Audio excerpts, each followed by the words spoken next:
พระเดชพระคุณหลวงพ่อท่านเจ้าคุณพระธรรมเสนาบดีรองเจ้าคณะภาค7เจ้าอาวาสวัดพระบรมธาตุเจ้าดอยสุเทพพระเดชพระคุณหลวงพ่อท่านเจ้าคุณพระเทพปริยัติเจ้าคณะจังหวัดเชียงใหม่เจ้าอาวาสวัดเจ็ดยอดพระอารามหลวงจังหวัดเชียงใหม่พระเดชพระคุณหลวงพ่อท่านเจ้าคุณพระเทพสิทธินายกท่านเจ้าคณะจังหวัดเชียงรายเจ้าอาวาสวัดพระสิงห์จังหวัดเชียงรายพระเดชพระคุณหลวงพ่อท่านเจ้าคุณพระราชสิงหวรมุนีรองเจ้าคณะจังหวัดเชียงใหม่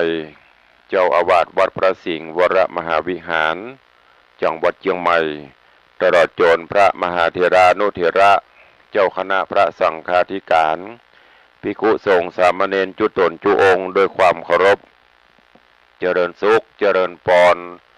ปออกไม่ออกสถานบุญสันนิบาตตันเข้าจุหนุ่มเท่าใจยิงวันนี้ก็ขอน้อมต้อนรับทุกท่านเข้าสู่รายการมรดกธรรมกำเมืองต่างสถานีวิทยุกระจายเสียงพระพุทธศาสนาแห่งชาติและสังคมคลื่นเพื่อการศึกษาพระพุทธศาสนาและวัฒนธรรมออกอากาศที่สถานีวิทยุวัดฝ่ายหินตำบลสุเทพอำเภอเมืองจังหวัดเชียงใหม่ในระบบคลื่นความถี่ FM 104.50 เมกะเฮิรตซ์สถานีวิทยุวัดหนองกายตำบลสันปะยางอำเภอแม่แตงจังหวัดเชียงใหม่ออกอากาศในระบบคลื่นความถี่ FM 99.75 เมกะเฮิรตซ์สถานีวิทยุ CM77 วิทยุอินเทอร์เน็ตล้านนาออกอากาศในระบบคลื่นความถี่ FM 97.5 เมกะเฮิรตซ์สถานีวิทยุพระพุทธศาสนาจังหวัดเชียงรายออกอากาศในระบบคลื่นความถี่ FM 99.50 เมกะเฮิรตซ์พร้อมนี้ก็มีวิทยุชุมชนเสียงตามสายห่อกระจายข่าวตลอดจนพี่น้องญาติโยมสาธุชนที่รับฟังสัญญาณอยู่ต่างอินเทอร์เน็ตรายการนี้ดำเนินโดยอาตมาภาพพระครูวิสิตศรีลาภรณ์เจ้าคณะตำบลป่าแดดเจ้าอาวาสวัดวังสิงห์คำตำบลป่าแดดอำเภอเมืองจังหวัดเชียงใหม่เป็นผู้ดำเนินรายการก็ได้น้อมนำสารธรรมคำสอนแบบพื้นบ้านล้านนาในรายการมรดกธรรมกำเมืองมาพบมาปะญาติโยมสาธุชนเป็นประจำกุวันก็เจริญปอนญาติโยมทั้งหลายตั้งอกตั้งใจสดับรับฟังต่อไปณโอกาสบัดนี้โมตัสสะภะคะวะโตอะระหะโตสัมมาสัมพุทธัสสะสัทธโวดุราสปุริสะตั้งหลายตั้งยิ่งใจหนุ่มเทามีศีลบ่เศร้าหักษาปะกันมาน้อมไว้อยู่ไกลฟังธรรมหลีกหนีกรรมม้วนหมู่เพื่อให้ได้อยู่สุขีสวดสดีไปนาบ่ตำจ้าเครื่องกาบ่นี้นาจะกล่าวถึงต้านเต้าเมืองปรณสียะสะมีความหมู่กันเฮอเสนากู้เตรียมใจได้ก่อกองไฟใหญ่ดังกล่าวไว้โหนหลังมานอนแลนะตีนานเตจะนะอันว่าคนต่างหลายหูข่าวก็ปกเป่ากันมาสู่ปาลาบ่อจะส่วนว่าเจ้าฟ้าต่างหลายอันนั่งใหญ่หยาดแวดล้อมกันว่าเขาพร้อมบรมวลกาละกวนมาไขว้เขาก่อกองไฟใหญ่เป็นเปลวไฟแดงเขียววะวาบมีเสียงดังพระผาปุ่นกลัวลุกท่วมหัวกองใหญ่สูงเปียงไขว้เป้าตาล แล้วตนผู้บานต้านเต่าก็บอกกล่าวขี่แย่ว่าโดรานางบุญนาเฮ้ยมวนหมู่สูจุงเตียวเข้าสู่กองไฟแม่นนางใดหูตัวว่าตนมีผัวมาก่อนถ้าเข้าบ่อนไฟห้อนจักสะต้อนถึงตายผู้ใดหมายเตี้ยวไต่เข้ากองไฟใหญ่นั้นใดผู้โอนั้นสายบุญมีจักเอาเป็นเตวีแนบข้าอ่างดังกำอ้างไข่แม่ที่นั่นแน่นางหน้าต่างญาญาติเป็นหมู่เตียวเข้าสู่กองไฟลางคนไปเข้าไกลก็ฮ้อนไม่เร่ร่นฟังเฝ้าหนปิกปอกรีบเตียวออกบัดเดียวบ่อาจเตียว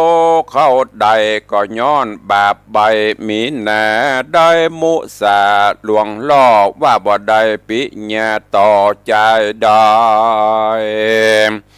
แต่ไปไหนก่อนกี่ยิงฝูงนี้มาอย่าถ้าลงใจมาแต่ก่อนภัยบ่หอนจักหา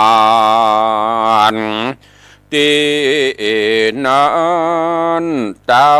ห่อจันยศอาจก็โอกาสกำไปว่ามียิงใดแถมพ่องจักเตียวต้องเข้ากองไฟจะเอิ้นไปเป่าห้องดังตัวต้องสะนามยิงไหลลามม้วนหมู่เต้าดักอยู่ได้ที่นั้นนางบุญไผ่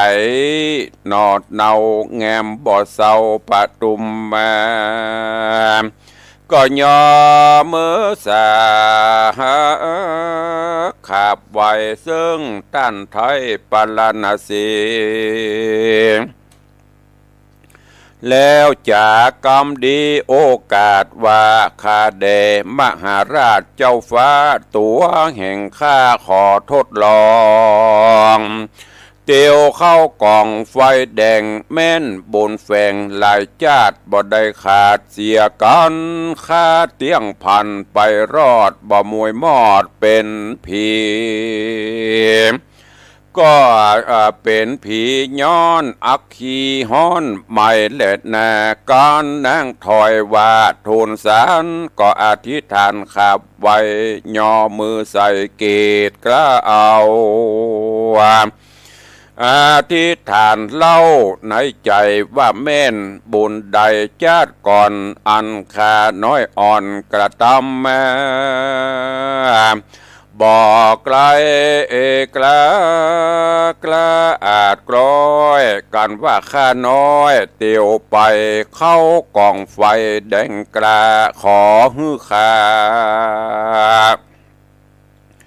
ปนจากต่างตุกยากอนตะลายไฟฮ้อนลายไม่มาดอย่าได้ปาดกาญานางปฐุมมากล่าวแล้วก็ละนึกถึงป้อเกี่ยวละสิแล้วลูกจากที่บัดเดียวย้ายบัดเดียวไปสู่ยังที่อยู่กองไฟอัศจรรย์ใจจ้าไฟแดงกระหยะแยกเป็นตังผ่าแหวกดิลีนางบุญมีเตียวผ่านบ่อสะต้านเกรงกลัวไฟบ่ต้องตัวสักหยาดจุมเต้าราดตั้งหลายคนยิ่งใจมวลหมู่อันเฝ้าอยู่เล็งหันเขาอัศจรรย์บอดน้อยต่างกล่าวถอยขี้ญาว่าตั้งแต่เกิดมาปูนอีสังสิ่งดังนี้บ่หันนายบ บ่มีไผ่แต่เล่าเตียวไตเข้าไฟแดงร้อยบุญแฝงสร้างไว้นางจริงใดสวดสดีส่วนเต้าปลนาสียศอาจหันนางหน้าเตียวไตเข้ายังไฟกองใหญ่บ่ฮ้อนบ่สะต้อนกาญาเต้ามนัสสาโจมจืนปีติตื่นเจยบานจริงป้านงครานหน่อยนาดขึ้นภาษาดหอจันก็มีวันนั้นแหละนาตีนั้นพญาตั้งหลายมวลหมู่101อยู่หัวเมืองโยธาเรืองทวนนาพร้อมตั้งไพรฟ้าประจาก็อุตสาพิเศษอติเรกทุนควันยังเต้าหอจันโยศอาจหือนางนาฏปทุมมาเป็นเจ้าอย่าห่วมเต้าภาพแผ่นดาวปรณสีก็มีหันแลนาตาโตโอปัฏฐาญะแรกแต่นั่นไปนะนางนอดลาปทุมมาทารงขับผ่าต้องใหญ่10 เดือนควายเป็นตราก็ผาสูตรบุตตาคนเก่ารูปบ่เศร้าเป็นใจป้อแม่ไม้ฮักขอดเจ้าหน่อยยอดบุญมีเต้าปรณสีผู้เป็นป้อก็ใส่ชื่อนอลูกน้อยว่าเจ้ายอดซอยโบกคลปัตตะก็ย้อนปาบอลละของดีคือเอานำวีวิเศษมาเป็นเก้าเหตุตามนามเจ้าตนงามหนอไทยบ่เมื่อยบ่ไข้หนาวในจำเริญไวคืนใหญ่ปอย่างใดไปมานางบุญนาหนองเนาซ้ำถัดลงขับพระเล่าหนสองอดใจป้องค่ำเจ้า10 เดือนเข้ามารอดนางน้อยยอดบุญนาก็พาสูตรบุตตาลูกน้อยงามซอยร้อยเป็นยิงหูเป่าปิงสะงากะเบ็ดหน้ากวนโจม2 อุดมป้อแม่จริงใส่ชื่อแผ่แถมสะลีเฮอสวัสดีไปนาวาดนางนอลาสัปปกิเหตุนางทะลิมาเกิดห้องละให้ล่องให้บ่เหือดนานามกวนจิ้งนำส้มปล่อยมาฮือนางนอน้อยบุญมีจริงอยู่ดีเตียงเต้าทุกคำเจ้าเจยบานย้อนนามมะขานกล่าวถอยจริงชื่นจอยสวดสดีก็มีดังนี้แหละนาโสอาวัติตัวโสรัสสะอุโกนะกะระสิปะกุณังปะหุปิตังเต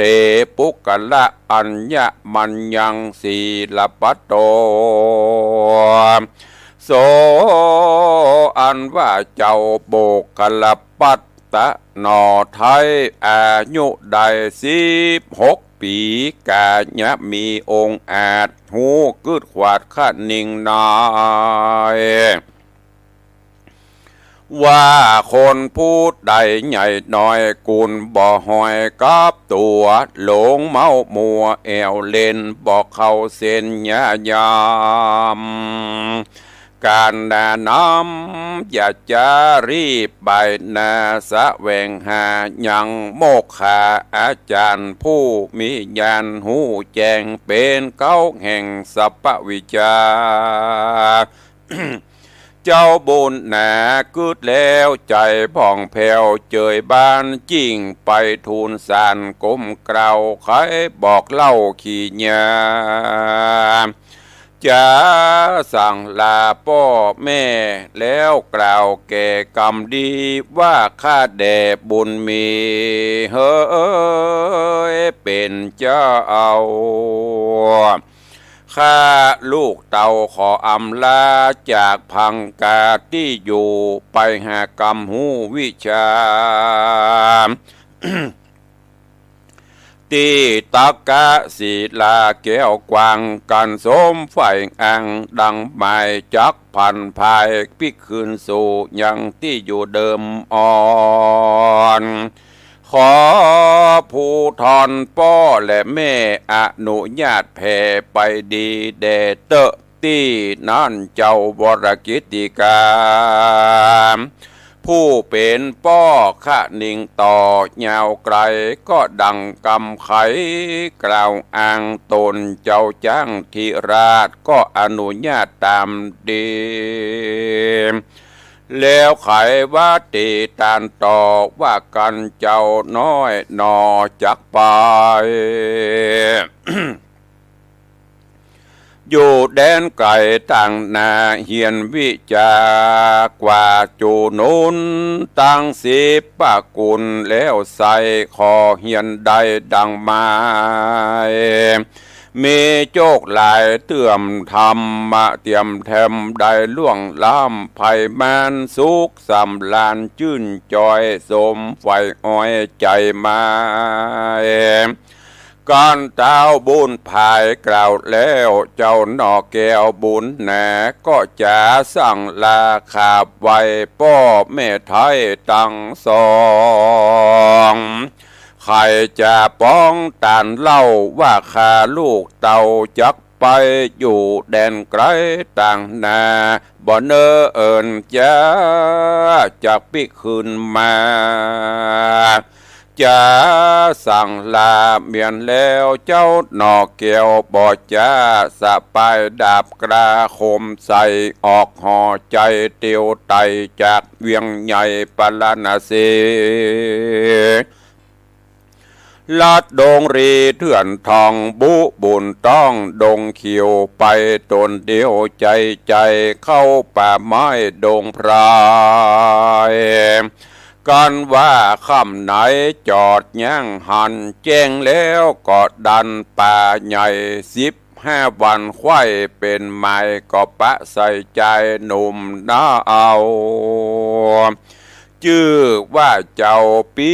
ตาอันเป็นลูกพญายศอาจแห่งเมืองมัตตราชบุรี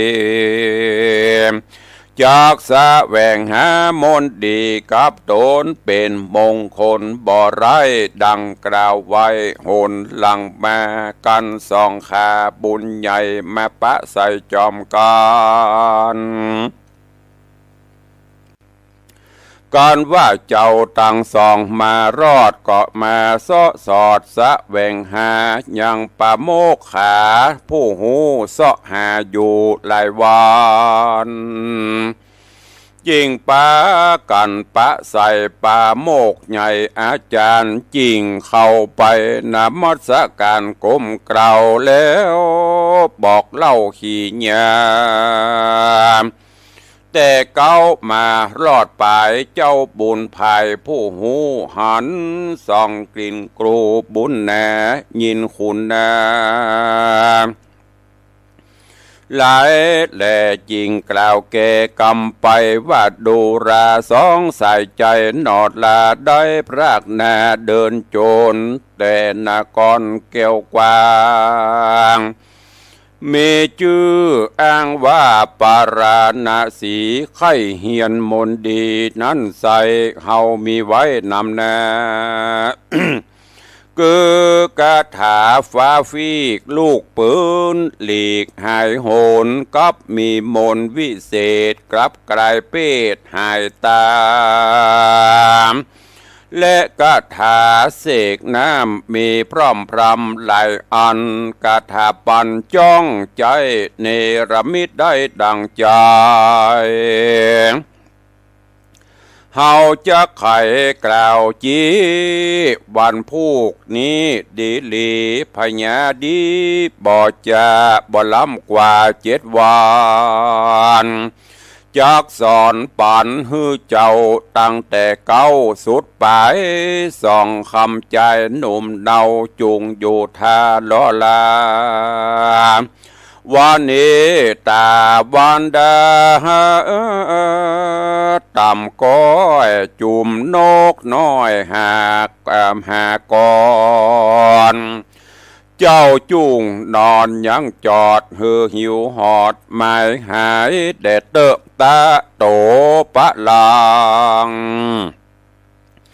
แต่นั้นไปนาสองนอดลากุมารอุปถากอาจารย์ผู้เท่าตุกคำเจ้ารุมรามบ่อเครื่องกาลายแหล่เท่าก็แผ่สอนปันมีหลายอันหลายอย่างบ่หลอข้างอันใดสองเจ้าพญาเวยไว้เฮียนได้บ่เว้นไว้สักอันปีเดือนวันปันจอดต่อเต่ารอดปีไปสองบุญผายนอดลาใครปอกเต่าคืนเมืองไปหาบุญเรืองพ่อแม่จริงกล่าวแก่กำดีใครว่าเตกล่าวโอเฮออาจารย์หูตามรายเจ้าบุญภายผู้เท่าได้หูเก้าอาการจริงไข่ขันถ้อยวาดกับกันสองหน่อยนาดบุญนาจักไกลกลาเตียวต้องคืนสู่ห้องเวียงใจจูงตามใจ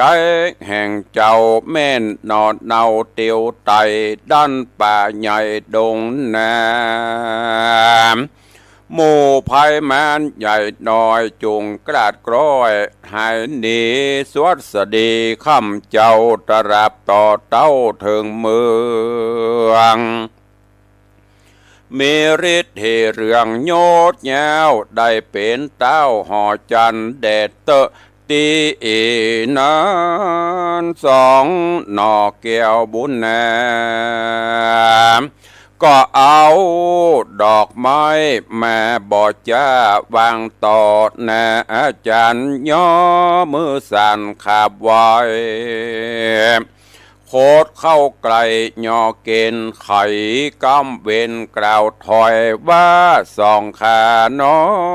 ยมานานเจ้าอาจารย์ผู้หูได้กล่าวอูสอนปันหูหลายอันมากเต้าสองขานุ่มเนาบ่ลืมกุลอันได้หนุนเตื่อมกำอันนาได้ล่วงลำเครื่องขี่กองได้ดีจากเต้าจางบาปเศร้าจักไกลข้าขอลาไปจากห้องบุญต้องดงน้ำไปหาสองขาพ่อแม่อันอยู่แต่ไปหลังแม่นกำใดอย่างน้อยใหญ่ลอดเกิดใดมีมาอันสองขานี้นะไปหูมากล่าวโอสันมากน้อยอยู่สันใดขอวางไปโป้งขาดอนุญาตตามธรรมอย่าเป็นกรรมตามจ้าติดตามขาตัวไปแดดเตอะดีนั่นนาปาโมกขาอาจารย์ก็ไข่ขานกล่าวถอยว่าตั้งสองเจ้านอนน้อยมาอยู่ที่แก้วกูจอมเฮานักเป็นเบาหันใสเฮาสุขใจข้ามเจ้ากำมนเศร้านั้นใส่บ่หอนได้จักหานแม้นมีเฮาก็ขอปั่นปงขาดอนุญาตไปดีเดเตอนาเต ตีนานเจ้าโบกคลปัตตะยอดซอยกับเจ้านอนน้อยปะหุปิตาก่อนจะสั่งลาเมียนแล้วสองดอกแก้วบุญมีก็ลาหนีกลาพรากโคตรค่ายจากตีอยู่ใบหน้าสู่ดงควางดันตามตั้งป่าใหม่นับอันใด15 วันเขาก็ประกาศแยกย้ายคนหนึ่งไปซ้ายบัดเดียวคนหนึ่งเตียวไปทางขวาด้านดงนาไปสู่อย่างที่อยู่ไผ่มันก็มีวันนั้นแหละนะสาโบกคลปัตตะตัสสะกันธิกากันนิธาปะกัมมะกัปปิละวะธรรมปฏิมหาราชาวรกิติสะกัสสะรัญโยยานิเนตวาสัปปกิอากะมเหสีฐานังทัตตวาตินินาจักวันนาจารอดถึงนางยอดถึงนางน้อยยอดสัปปกินอดาวอันเป็นน้องเจ้าโบกคลปัตตะนอนใสกันนางอายุได้16 ปีก็มีเต้าปุรียศใหญ่มีชื่อไว้ว่าเต้ากัปปิลวัฏุนกรพระผู้ทอนยอดซอยบ่มีกู้หอยจะแย่จิ่งหือเสนาอำมาตย์มาขอนางนาฏบุญมีเป็นเตวีแนบขังส่วนว่าเจ้าจ้างบรกิติกาผู้เป็นปิตานางนาฏก็อนุญาตตามดีถึงวันพูกมีมารอดตนเต้ายอดกัปปิลวัฏุยศอาจก็ปะอมาตย์และเสนายกโยธามวนหมู่เข้ามาสู่ปราณสี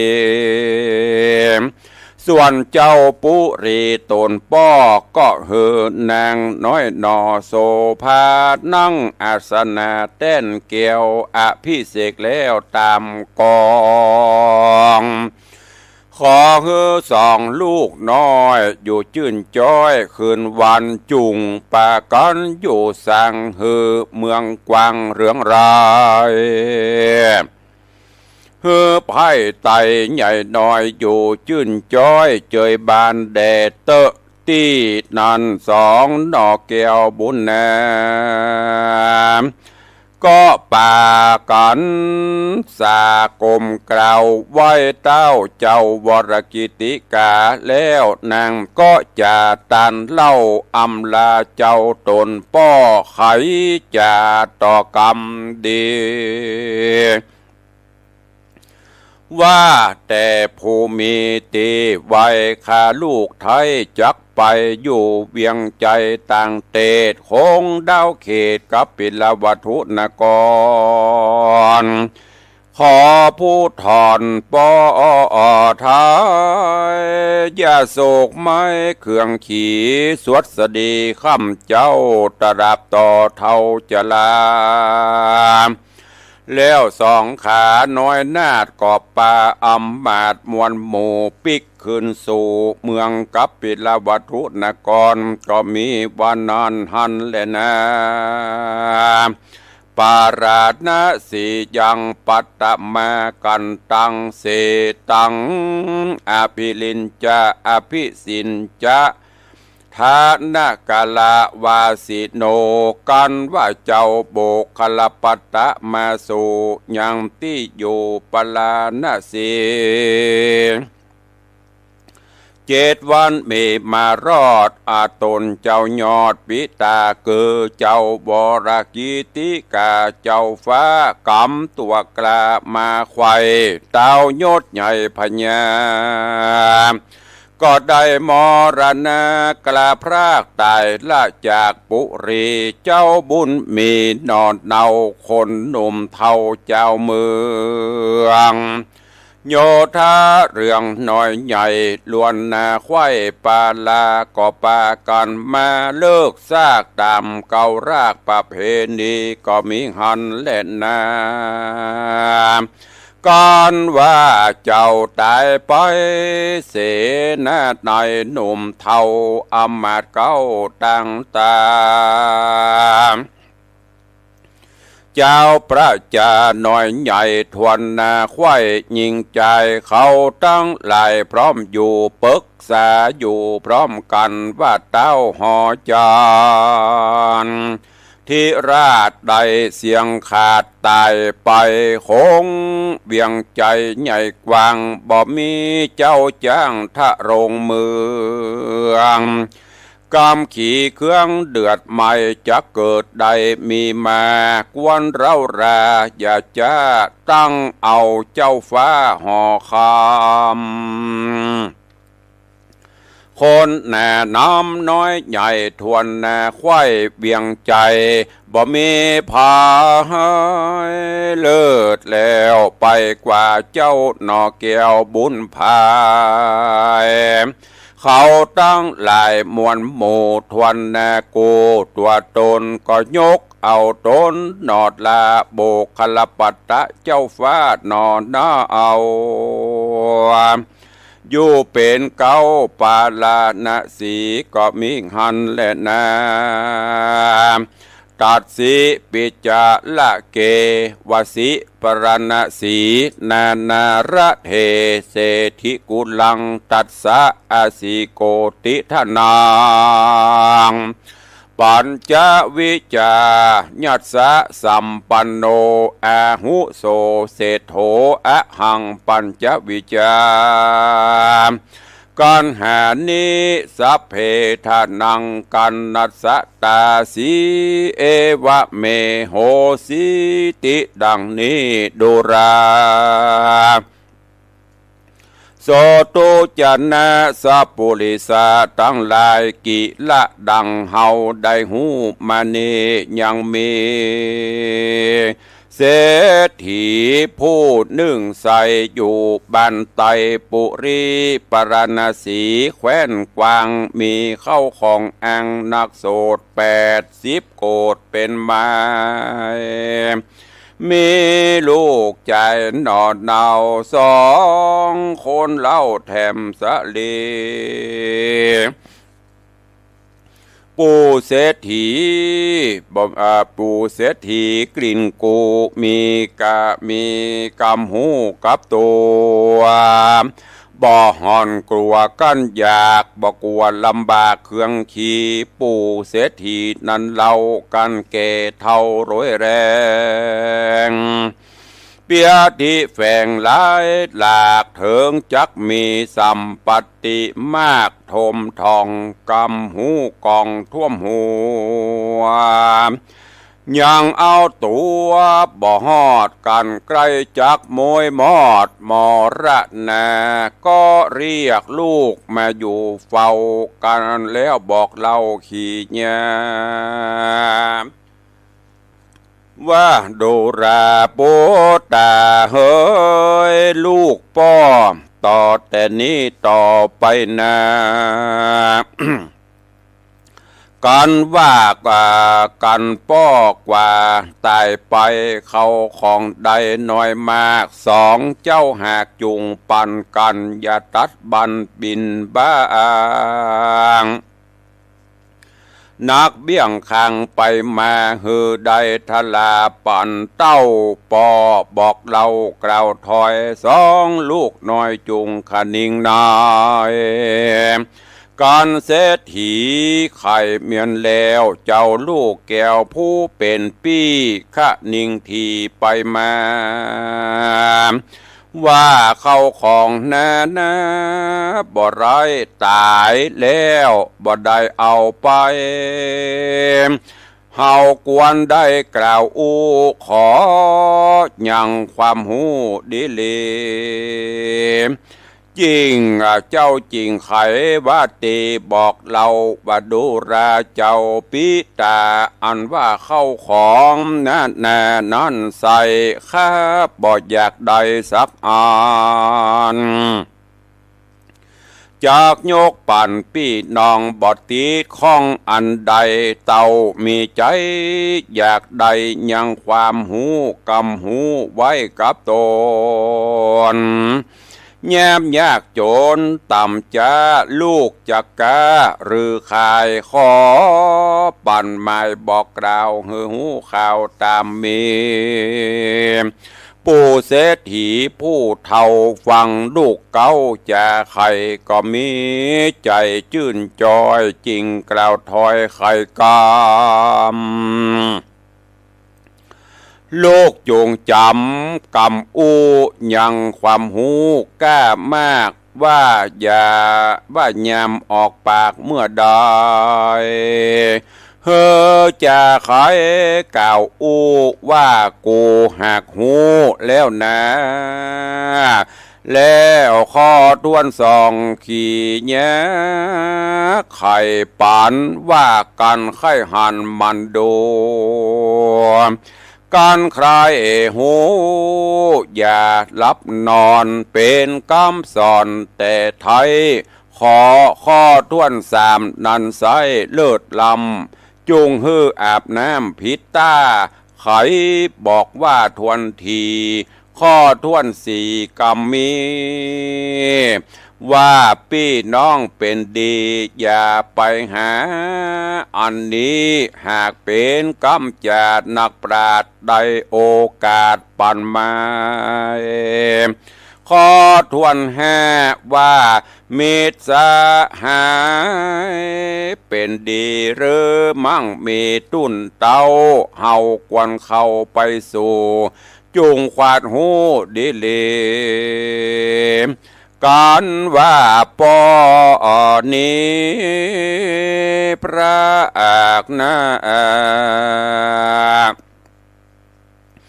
สองลูกและบุญนำจุงฟังกรรมเก่าจี้อันป้อนี้สอนปันเศรษฐีพันกล่าวอูสอนกำหูไข่จอดก็ได้โมยมอดมรณายังความโศกาโศกไม่ฮือเจ้าหนอไทยตั้งสองน้ำตาน้องบอกเหือดกันตัวกันตุกไม่เดือดเบาบางเขาก็ดาดังแต่งห้างบอกห่างล่างประเพณีเอาขอนผีป้อเจ้าสู่ป่าเศร้าดงตันก็มีว่านอนแลนะนิติตังขีญะสั่งวัน